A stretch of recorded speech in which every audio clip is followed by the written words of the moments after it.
The tombstone loomed gray in the moonlight, its edges eroded into irregular shapes. Thick moss covered the words etched into its surface, except for a line at the bottom.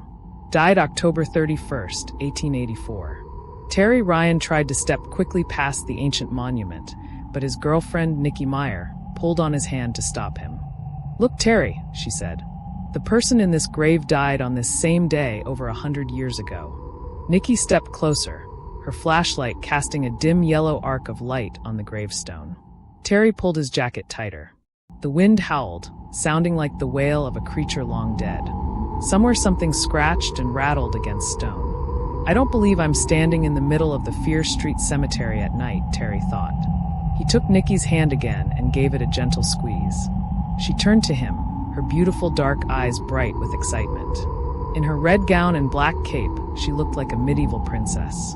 "I wonder who all these people were," she said, gesturing at the crumbling gravestones. "Early settlers of Shadyside, probably," said Terry. "Nobody's been buried here for years." "It's spooky here," Nikki said, "but kind of beautiful too.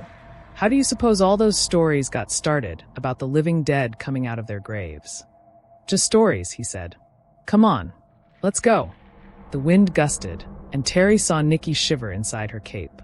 They began walking again, and Terry picked a path through the weed-choked lanes between the grave markers. With their every step, the ground creaked, a sound like breaking bones. Somewhere above them the wind shrieked, tearing at a branch. Terry stole a glance at Nikki. Her eyes were sparkling with excitement. The howling wind doesn't bother Nikki, Terry thought. Nikki had been nearly deaf since an accident in second grade. But she spoke so clearly and read lips so well. Most people didn't even realize she had a handicap. Nikki herself never acted as if she was different from other kids. She never wanted special treatment at all. In fact, just the opposite.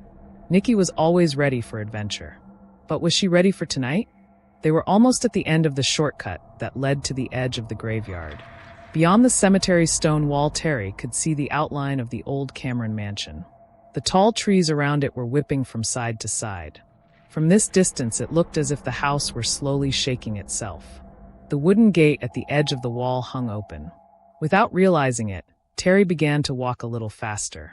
Nikki tugged on his hand again. "I dropped my mask back there," she said. "It'll just take a second to get it." Holding the flashlight on her feet, Nikki quickly retraced her steps. "Not so fast," Terry called. Then he remembered she couldn't hear him. She ducked behind the tombstone she'd been examining. "I've got it," she called. Terry slipped on a moss-covered rock, then quickly pulled himself up and headed to the tombstone. Even if the scary stories weren't true, he didn't want to let Nikki out of his sight. He had almost reached the tombstone when a sudden high-pitched scream split the air. "Nikki," he called. His heart thudding, he lunged behind the tombstone. Nikki was there, brushing the dirt off her black silk mask. "What's wrong?" she asked when she saw his face. "I heard the scream was repeated. "There it is again," he said. He put his arm around Nikki and held her tight. The sound had come from the direction of the gate. He thought of going back the way they had come and walking around the cemetery. But it would take too long. Besides, he wanted to get out of the graveyard as soon as possible. With the flashlight in one hand and his other arm around Nikki, Terry walked cautiously toward the gate. They had nearly reached it when a tall, dark figure suddenly jumped into the path in front of them. Nikki let out a shriek and pressed tighter against Terry. Blocking the path was a figure from a nightmare. The thing's black clothing hung in tatters.